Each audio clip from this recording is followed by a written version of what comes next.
My name is Simon Gray.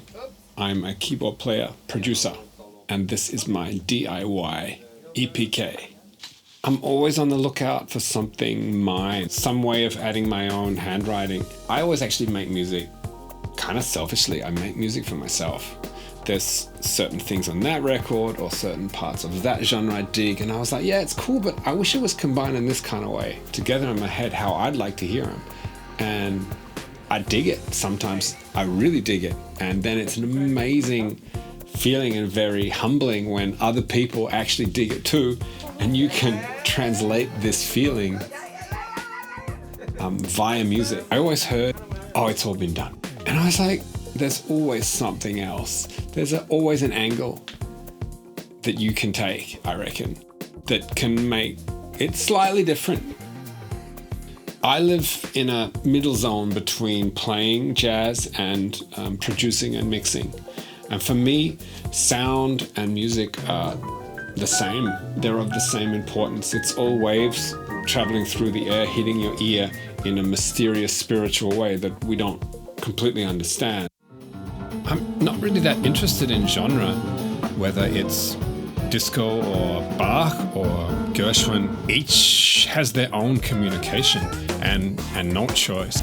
Jazz is like an umbrella, and what it represents is what's important to me. It represents comping each other, supporting each other, working together, revolutionizing, exploring.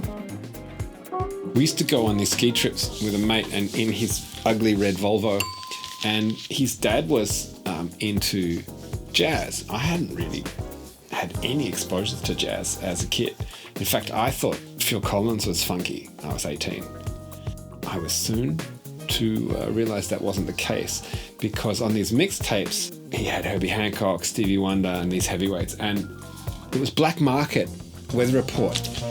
Black Market with this synth sound. And I was like, what is that? This outer worldly sound. And in that moment, I became absolutely obsessed with analog synths. And this is an obsession that I still do not have under control to this day. As I immersed myself in those records, I realized that I needed to also have those instruments. I think I bought a tape machine eventually, Fender Rhodes, clavinet, Selena strings, all the synths, the Oberheims, the ARPs. So on this record, I wanted to explore new musical concepts, new arrangement concepts.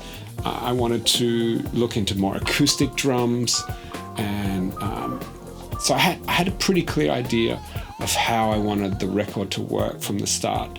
But it became a bit of a monster and got out of my control, because the music that I was creating was so left of center in my mind that when I just go off here and I was like, well, what do I do now? There was nothing I could really reference myself to. I felt a few times like I was out of space without a harness. And it was a bit harrowing at times, to be honest.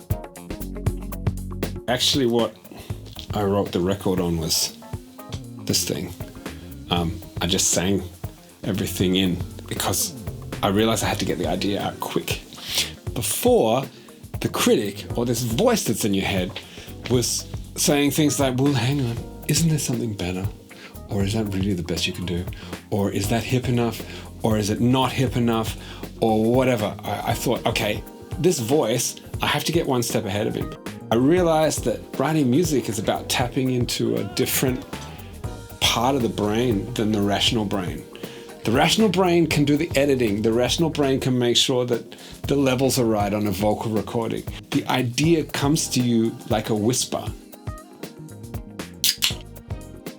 As I started taking more and more risks and doing more and more weird shit, I started to realize it was becoming like my own private Mount Everest. It was awesome. It was harrowing. It was stressful. It was incredible. It was awful all at the same time. I realized it was also my teacher, that this pressing, this pushing, this exploring was the lesson and was the purpose.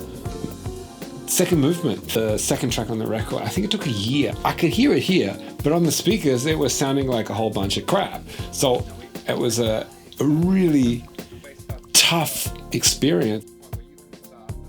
So the 13 main songs on this record became like chapters in this overall topic, laid out by the prelude, which was the manifest.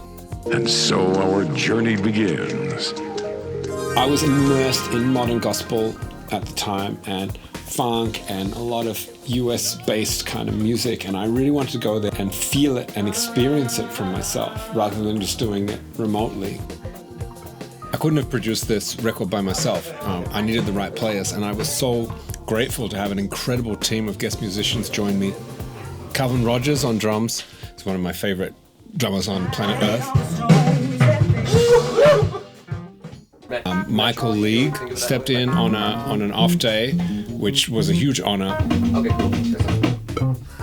Jason JT Thomas, Munir Zaki, Hornhouse, Carla McCullough, Nate Worth, Robin Malaki, Tony Mumrell.